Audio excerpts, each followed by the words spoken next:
2025. ബഹുമാന്യരായ ഭരണാധികാരികളെ, നീതിപീഠങ്ങളെ, മാധ്യമ പ്രവർത്തകരെ, സ്വഭാവ ഗുണങ്ങളോടുകൂടി പ്രവർത്തിക്കുന്ന മാനവ നന്മയ്ക്കായുള്ള സ്നേഹാലയെയും ഞങ്ങളെയും നിങ്ങൾ മനസ്സിലാക്കാൻ ശ്രമിക്കുമോ? സ്നേഹാലയ കാരുണ്യ പ്രവർത്തനങ്ങൾക്ക് മുഖ്യമായ പങ്ക് വഹിച്ചുകൊണ്ടും നിരീശ്വരവാദികളും ദൈവവിശ്വാസികളും മരണപ്പെട്ടാൽ വ്യത്യസ്തമായ മരണാനന്തര കർമ്മങ്ങൾ തുടങ്ങിയ വിവിധ പ്രവർത്തനങ്ങളിലൂടെ അന്ധവിശ്വാസങ്ങളെയും അനാചാരങ്ങളെയും തകർത്തെറിഞ്ഞ് സ്നേഹാലയ ലോകമാനവ നന്മയ്ക്കായി നിലകൊള്ളുന്നു.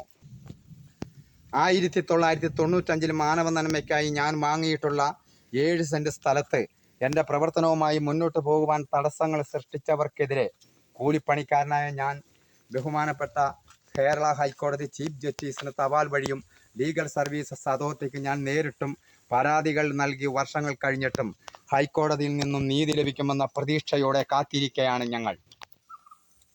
അർഹരായവർക്ക് നീതി ലഭിക്കുന്നതിനായി ഉണ്ടാക്കപ്പെട്ടിട്ടുള്ള ലീഗൽ സർവീസസ് അതോറിറ്റിയെ ബഹുമാന്യരായ ന്യായാധിപർ വിശദമായി പഠിച്ചുകൊണ്ട് അർഹരായവർക്ക് എത്രയും വേഗം നീതി ലഭിക്കുന്നതിനായുള്ള സംവിധാനങ്ങൾ ഉണ്ടാകണമെന്ന് വളരെ താഴ്മയോടെ ഞങ്ങൾ അപേക്ഷിക്കുകയാണ്.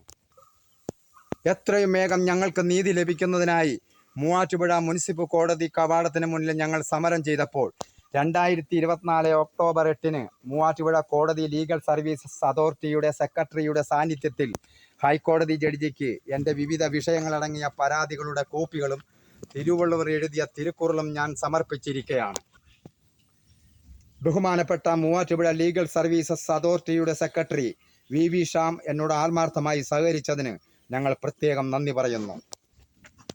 സ്നേഹാലയ എൻ്റെ പ്രാണവായുവാണ്. ഞാൻ കൂലിപ്പണിക്ക് പോയി കിട്ടുന്ന ഒരു ദിവസത്തെ ശമ്പളത്തിൽ നിന്നും 200 രൂപ മാറ്റിവെച്ച് എൻ്റെ പ്രവർത്തനങ്ങളുമായി ഞാൻ മുന്നോട്ട് പോകുന്നത്. സ്നേഹാലയയുടെ പരസ്യ ബോർഡുകൾ കേരളം വ്യാപകമായി വയ്ക്കുന്നതിനായി കേരള ജനസമൂഹം ഞങ്ങളോട് സഹകരിക്കണമെന്ന് പ്രത്യേകം ഞങ്ങൾ അഭ്യർത്ഥിക്കുകയാണ്. സ്വഭാവ ഗുണമുള്ള ഏതൊരാൾക്കും സ്നേഹാലയെ മുന്നോട്ട് നയിക്കാം.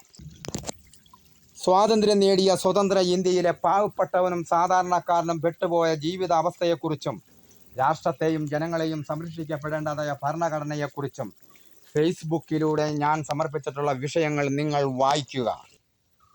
ബഹുമാന്യരായ ഭരണാധികാരികളെ, നീതിപീഠങ്ങളെ, മാധ്യമ പ്രവർത്തകരെ, ഈ ആധുനിക ശാസ്ത്രയുഗത്തിൽ അന്ധവിശ്വാസങ്ങളിലും കെട്ടുകഥകളിലും അടിമപ്പെട്ട ജനസമൂഹത്തെ ചൂഷണം ചെയ്ത് സാമ്പത്തിക നേട്ടങ്ങൾ ഉണ്ടാക്കുന്നവരെ നിങ്ങൾ തിരിച്ചറിയുക. ഈ ചൂഷണം മാരകമായ ഒരു വിഷമാണ്. ഈ കാരണങ്ങൾ ബോധ്യപ്പെട്ട് അവരെ പറഞ്ഞ് നിങ്ങൾ മനസ്സിലാക്കേണ്ടത് നിങ്ങളുടെ മാത്രം കടമയാണ്. നമ്മുടെ രാഷ്ട്രത്തെയും ജനങ്ങളെയും ജീവപരമ്പരയെയും ഈ ഭൂഗോളത്തെയും സംരക്ഷിക്കുന്നതിനായി നിങ്ങൾ യാഥാർത്ഥ്യങ്ങൾ മനസ്സിലാക്കി ധീരതയോടെ പ്രവർത്തിക്കുക. സത്യം പറയുകയും പ്രവർത്തിക്കുകയും ചെയ്യുന്നുവെന്ന കാരണത്താൽ എന്നെ കൊല്ലുന്നവരും കൊല ചെയ്യിപ്പിക്കുന്നവരുടെയും മനസാക്ഷി അവരോട് തന്നെ പറയും, സ്വാമിനാഥൻ തന്തയ്ക്ക് പിറന്നവനാണെന്ന്.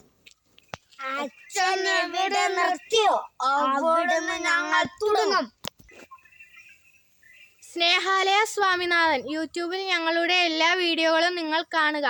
സ്നേഹാലയ സ്വാമിനാഥൻ ഫേസ്ബുക്കിൽ അച്ഛൻ എഴുതിയ വിവിധ വിഷയങ്ങൾ നിങ്ങൾ വായിക്കുക.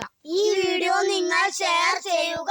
പ്രപഞ്ചം നിറഞ്ഞ സ്നേഹത്തോടെ സ്നേഹാലയ സ്വാമിനാഥൻ.